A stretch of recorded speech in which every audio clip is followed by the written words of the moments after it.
Bismillahirrahmanirrahim. Assalamualaikum warahmatullahi wabarakatuh. Waalaikumsalam warahmatullahi Oke, wabarakatuh. Bapak, Ibu sekalian, terima kasih atas kesempatannya untuk saya dapat sedikit banyaknya menjelaskan tentang struktur kurikulum SMK bagi SMK terpilih sebagai pusat keunggulan, gitu ya. Namun sebelum kita mulai, mari sama-sama kita berdoa. Mudah-mudahan pada sesi materi kali ini penuh dengan keberkahan dan menjadi Amin. syafaat bagi kita semuanya ya. Berdoa sesuai Amin. keyakinan dan kepercayaan masing-masing, disilakan. Selesai. Nah, apa kabar Pak Wage?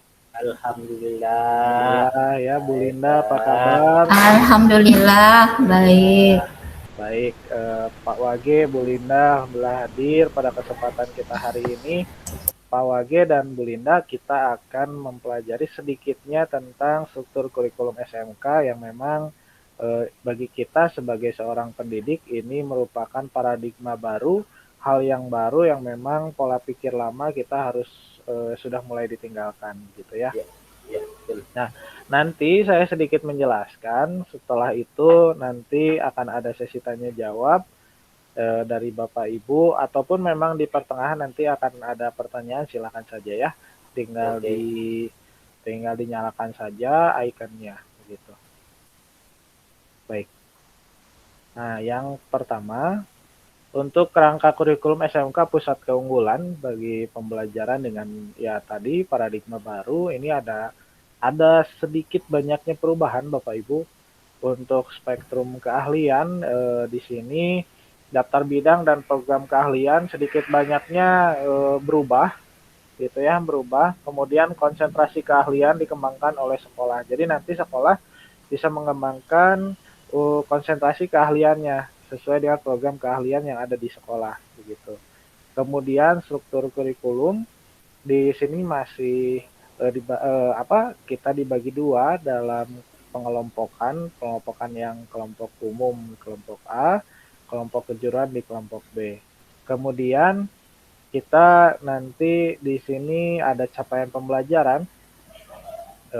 Kalau dulu ya seperti halnya kurikulum yang Indikator. iya kurikulum yang ada itu di KD ya Pak Wage Ya, gitu. Dan nanti di sini akan ada analisis identitas mata pelajaran, kemudian nanti ada rasional mata pelajaran, kemudian ada tujuan pelajaran tersebut, karakteristik pembelajaran, kemudian ada capaian pembelajaran dan referensi-referensi yang dibutuhkan untuk mencapai pembelajaran itu. Kemudian ada pembelajaran dan asesmen, yaitu pada prinsipnya nanti tentu setiap pembelajaran akan ada asesmen-asesmen seperti hal yang kita butuhkan, asesmen diagnostik dan lain sebagainya, nanti akan kita bahas di sesi berikutnya. Kemudian ada perangkat ajar. Perangkat ajar ini nanti kita belajar tentang ATP atau alur tujuan pembelajaran serta membuat modul pembelajaran atau modul ajar gitu ya. Kemudian nah ini yang tadi saya sampaikan ya, ya, untuk daftar bidang program dan keahlian ini ada sedikit banyaknya berubah. Yang di sebelumnya ada 8 bidang keahlian, sekarang menjadi 10 bidang keahlian. Kemudian sebelumnya 49 program keahlian, sekarang menjadi program keahlian. Dan kompetensi keahlian itu nanti disesuaikan dengan karakter sekolahnya masing-masing. Nah, kalau ini untuk pengelompokan mata pelajaran ya. Untuk yang umum ada di kelompok A dan kejuruan ada di kelompok B. Yang tentu mendukung keahlian kejuruannya yang ada di sekolah. Nah, begitu Bapak Ibu materi singkat dari saya. Kalaupun memang ada yang ditanyakan, silahkan Pak Wage, Bu Linda. Eh, saya tanya yang di slide yang anu Pak, salah judul Pak. Yang Ya, mana Pak? yang perangkat mengajar tuh. Yang Nah, ya itu betul lah yang tadi atas. nah Ya, ini. ya. Ya, Kami tanya tentang yang perangkat mengajar. Nah, ini kan kan beda ya kalau dari yang dulu itu kan ada KIKD itu kan itu sudah disediakan ya dari pemerintah pusat. Apakah dalam perangkat mengajar ini apa Pak yang disediakan oleh pemerintah pusat untuk yang sekarang? Kalau dulu KIKD, kalau yang sekarang apanya deh Pak yang disiapin sama pemerintah Oke. pusat? Makasih Pak Rangga. Baik. Saya coba menjawab Pak Wage ya. Terima kasih Ya. atas pertanyaannya. Untuk pertanyaan Pak Wage, untuk perangkat ajar apa yang sudah disiapkan dari pemerintah? Kalau sebelumnya KIKD ya Pak Wage, Ya, sekarang apa gitu. Nah, saat ini nanti kita akan diberikan capaian pembelajaran Pak. Jadi nanti capaian pembelajaran itu sudah disediakan oleh pemerintah pusat.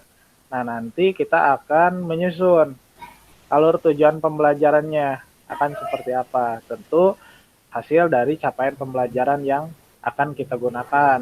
Nah, nanti diturunkan kembali ke modul ajar. Nah, sedikit unik memang kalau modul ajar di kurikulum PK ini, modul ajarnya bisa dikatakan halnya mirip dengan RPP kalau dulu ya Pak ya. ya. Mirip dengan RPP namun ada modifikasi yang sedikit berbeda begitu. Begitu Pak Wage. Ya, Kalaupun ya. memang belum puas dari saya jawabannya karena mohon maaf saya bukan pemuas Pak Wage. Bu Lina, silakan kalau ada yang ingin ditambahkan silakan Bu Lina. Ya. Saya cuma mau minta dijelaskan tentang alur tujuan pembelajaran itu secara rinci arahnya itu kemana gitu loh. Oke, baik. Saya coba menjawab ya, namun Ya. apabila kurang dipahami, mudah-mudahan nanti kita bisa diskusi bareng-bareng di balik sesi kali ini karena untuk alur tujuan pembelajaran sebetulnya nanti kita akan bahas di sesi berikutnya Ibu. Nah, untuk saat ini kita membahas tentang spektrum keahlian gitu. Nah, sedikit sajalah saya bocoran ya. Untuk alur tujuan pembelajaran nanti kita lihat dari capaian pembelajaran Ibu. Jadi nanti di capaian pembelajaran di sana ada beberapa indikator. Jadi satu capaian pembelajaran itu ada beberapa indikator di dalamnya gitu. Nah, beberapa indikator di dalamnya itu kita bentuk, kita susun tujuan pembelajarannya akan seperti apa gitu. Seperti halnya misal dalam satu capaian pembelajaran itu ada 7 indikator di sana. Nah, berarti tujuan pembelajaran disesuaikan dengan 7 indikator tersebut. Begitu Ibu. Nanti secara lebih jelasnya kita akan bahas di sesi berikutnya, Bu. Terima kasih. Baik Ibu, terima kasih Pak Wage. Ada yang ditambahkan? Ya, sudah cukup Pak, sudah cukup Baik. jelas. Oke, terima kasih. Kalau cukup jelas, mudah-mudahan pertemuan kita hari ini mendapatkan manfaat dan ilmu-ilmu yang baru berkah untuk kita semua. Sebelum kita akhiri, mari kita berdoa sesuai keyakinan dan kepercayaan masing-masing. Berdoa disilakan. Terima kasih. Saya tutup. Wabillahi taufiq wal hidayah. Wassalamualaikum warahmatullahi wabarakatuh. Terima kasih. Waalaikumsalam warahmatullahi wabarakatuh.